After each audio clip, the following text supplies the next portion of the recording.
Esta primavera, florescemos juntos. Apoie as vozes plurais que não têm medo de ir contra a corrente e partilhe a sua opinião nos comentários. Desfrute de todos os benefícios Observador, agora com 20 € de desconto. Assine hoje em observador.pt.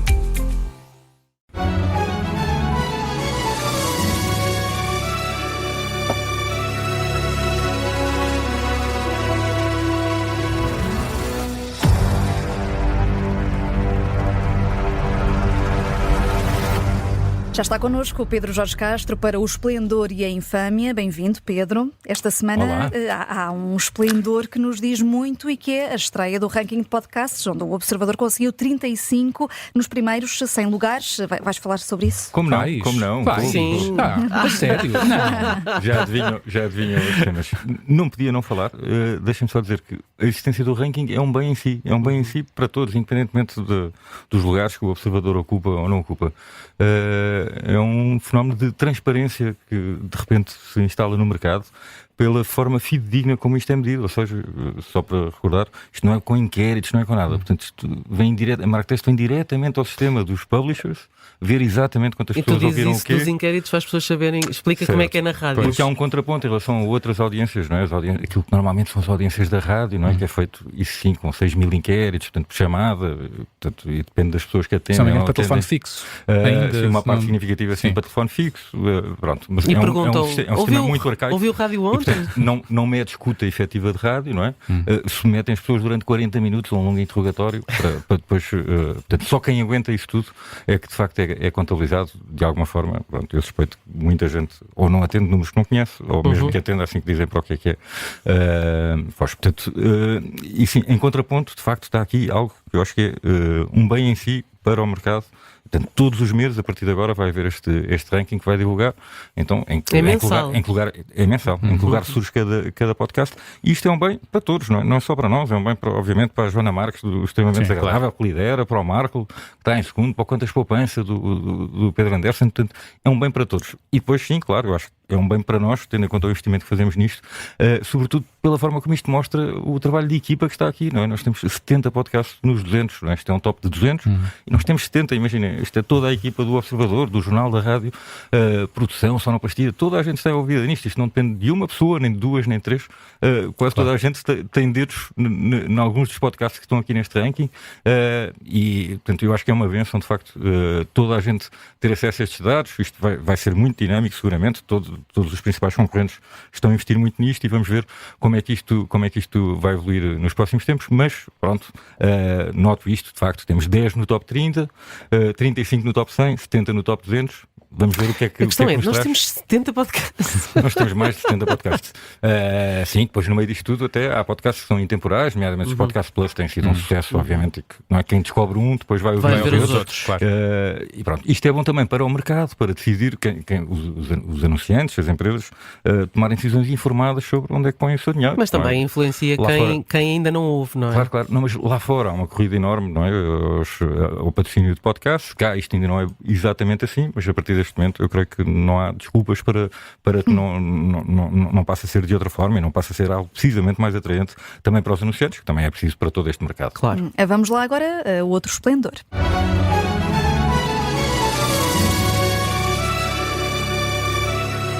Ora, para o esplendor da semana, queres aproveitar a aparição dos pré-candidatos presidenciais num evento promovido pela SEDES na Faculdade de Direito de Lisboa. Sim, vejam lá se também vos fez lembrar esta música.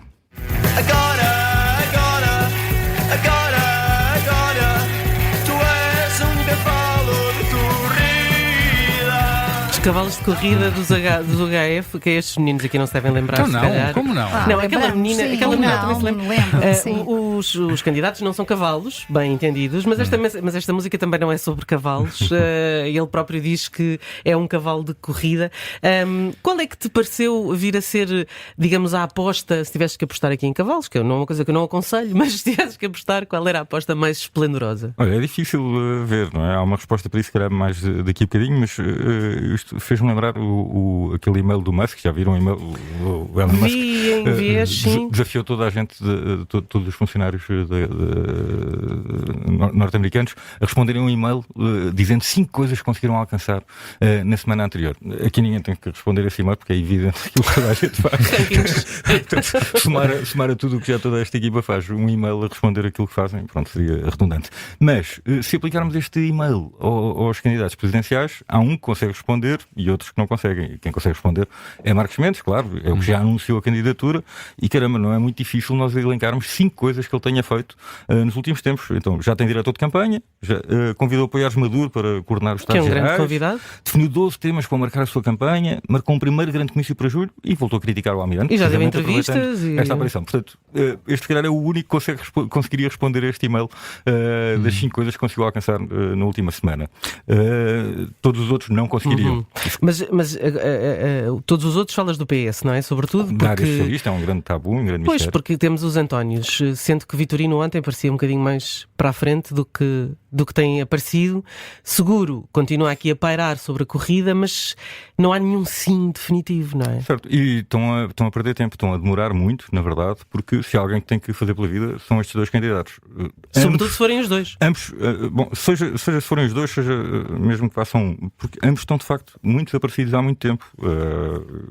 Se calhar não há ninguém com menos de 30 anos, não é? Ou 35, que ainda tenha uma memória política de António Vitorino. Se calhar tem uma ideia de quem é. E nesse campeonato de seguro já está a arrepiar caminho, porque já tem comentário na televisão e Vitorino não. Pelo menos está a aparecer, está a fazer pela vida desse ponto de vista. Mas também não colhe, não é? Há 10 anos que não estava cá. Ele estaria à espera de uma vaga de fundo que não parece surgir, não é? Aliás, nem do seu próprio partido. Ontem ouvimos Marçal Grilo, que não é militante socialista, mas foi governante socialista, e claramente, quer dizer, ele já tentou que fosse Centeno, não conseguiu que fosse Mário Centeno o candidato. E, pronto, claramente ele já deu a entender que tudo menos seguro, porque António José Seguro até corre o risco de levar alguns apoiantes da área socialista a escolherem Luís Marcos Mendes.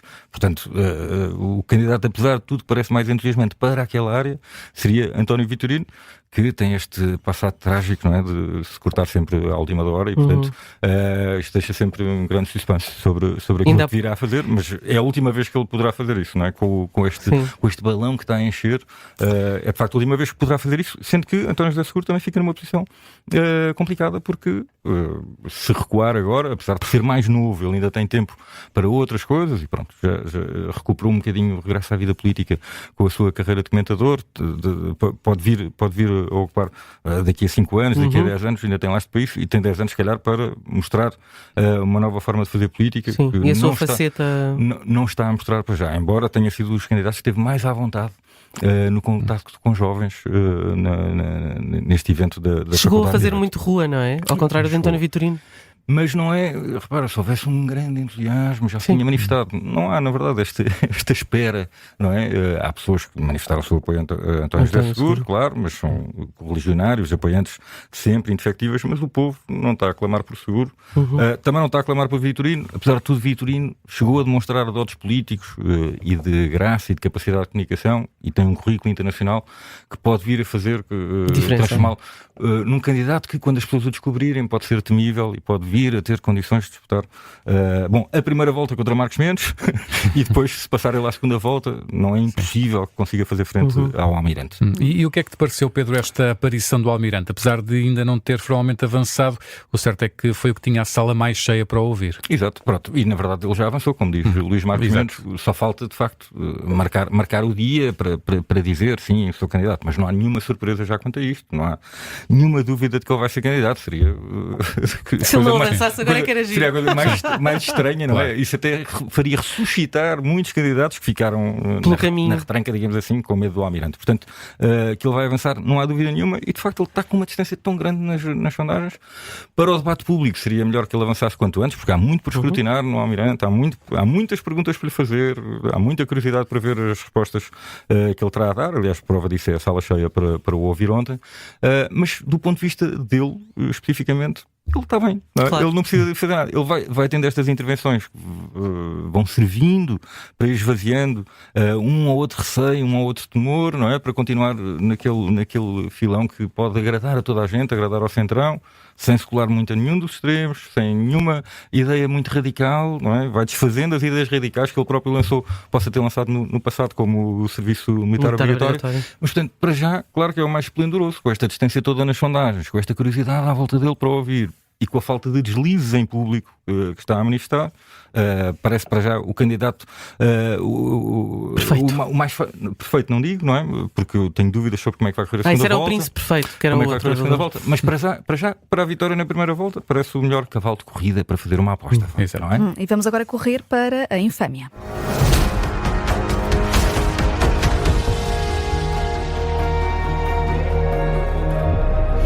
Bem, Pedro, eu sei que tiveste algumas dúvidas mesmo sem sair da política nacional. É verdade, há duas histórias que não queria deixar de referir aqui muito en passant. Uma é esta ideia do núcleo duro do governo, de que a RTP e os órgãos de comunicação estão a fazer campanha contra o governo como forma de retaliar, portanto, mostrar alguma hostilidade como forma de retaliar pela falta de apoios que teriam sido prometidos ou pelo anúncio de emagrecer a RTP. Isso parece uma coisa completamente tonta. Só de imaginar não é? Como é que isto se faria na prática? É o quê? Portanto, alguém, um presidente da RTP, a administração da RTP, chamaria aos jornalistas e diria: agora vamos atacar o governo, vão fazer isto assim. Os jornalistas aceitariam. Façam o seu escrutínio como agora. Se precisassem, não é? Quer dizer, isto demonstra um total desconhecimento da forma de funcionamento das redações em geral. Ou demonstra grandazia, não é? E quer dizer, o mais provável, se alguém se atravessa a dar uma ordem dessas, qualquer jornalista, seria isso ser imediatamente contrariado, quanto mais não seja por tupete.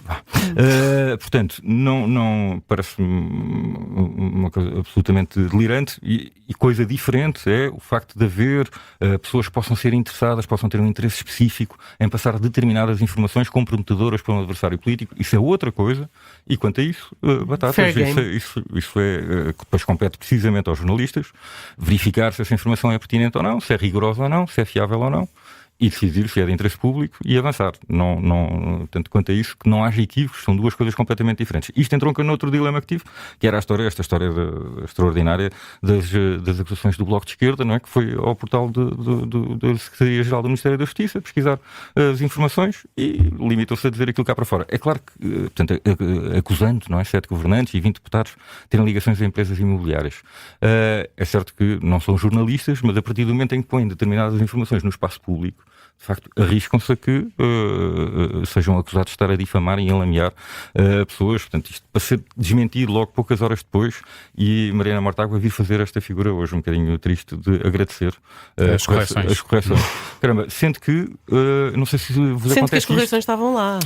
Claro, não sei se vos acontece isto, mas há uma viragem aqui, não é? Sempre que se ouve agora o Bloco e o Chega a fazer certas denúncias, certas acusações, não é?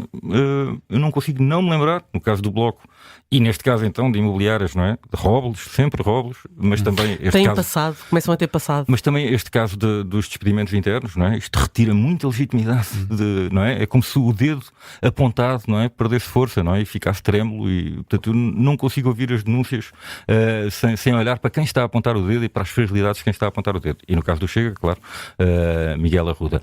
E repara que isto nem retira pertinência ao tema, não é? O tema é pertinente, mas é preciso ver, tratá-lo de outra forma. É preciso ver muito bem por onde é que se vai, quais é que são os ataques políticos que faz sentido fazer, onde é que eles se baseiam e quais é que não são e que acabam por fragilizar precisamente a posição do escrutínio. Entretanto, querias que eu colocasse aqui uma musiquinha, não é, Pedro? Queria, sim, senhor. Queria. Vamos lá. It's not funny when you lie. It said that you prayed when the truth was revealed. You went to hell. It's Not Funny do Run DMC. Eu estava a dizer que hesitei nas outras coisas, mas depois ficou absolutamente evidente que teria de ir para este tema chocante do influencer. Portanto, esta história tem tudo menos graça, não é? Do influencer que foi um podcast gabar-se de ter atropelado uma pessoa há um ano à porta do bingo da Amadora porque ia distraído ao telemóvel. Nem importa aqui recordar que a PSP estava há um ano à procura do suspeito desse atropelamento, com fuga, e já confirmou que enviou a confissão ao Ministério Público, mas entretanto esse influencer, Tiago Grila, já veio dizer que afinal era tudo mentira e que é um gênio do marketing e que fez tudo isto para se promover. It's funny because it's true. É tudo menos genial isto, não é? Basta comparar as declarações dele no podcast, o ar de gozo e desprezo com que ele falou sequer de uma coisa destas, não é? E depois comparar isto com a entrevista da vítima, que ele alegadamente atropelou. Eu ainda vou pôr aqui um alegadamente, enfim. Apesar de julgado, não é? Apesar da confissão do próprio, não é? E que falou à SIC, não é? E com um ar, portanto, absolutamente constrangido. A Marina Braga é o nome dela. Ela ainda nem sequer recuperou das sequelas graves do acidente. Eu não sei o que é que a Justiça vai conseguir neste caso, mas sei que isto será sempre uma infâmia de uma das duas formas. Quer dizer, mesmo admitindo o cenário dele ter inventado esta história absurda, é muito mau gosto. Bom, isto para ter likes perante os seus 50 mil seguidores, isso é uma coisa. Não é melhor, não é? Na verdade, não é melhor. Não é um melhor retrato. Não é? Denegação de auxílio é sempre o pior, não é? Sobretudo, não é o melhor retrato da personalidade e da figura, não é? Mas sim, claro, uma pessoa gabar-se de ter feito uma coisa destas, também a troco de likes e de mais seguidores, ou seja lá o que for, não é? Isto é uma coisa, é uma infâmia. É engraçado como, apesar de ser influencer, achou que podia contar esta história e ninguém reparar. É inacreditável.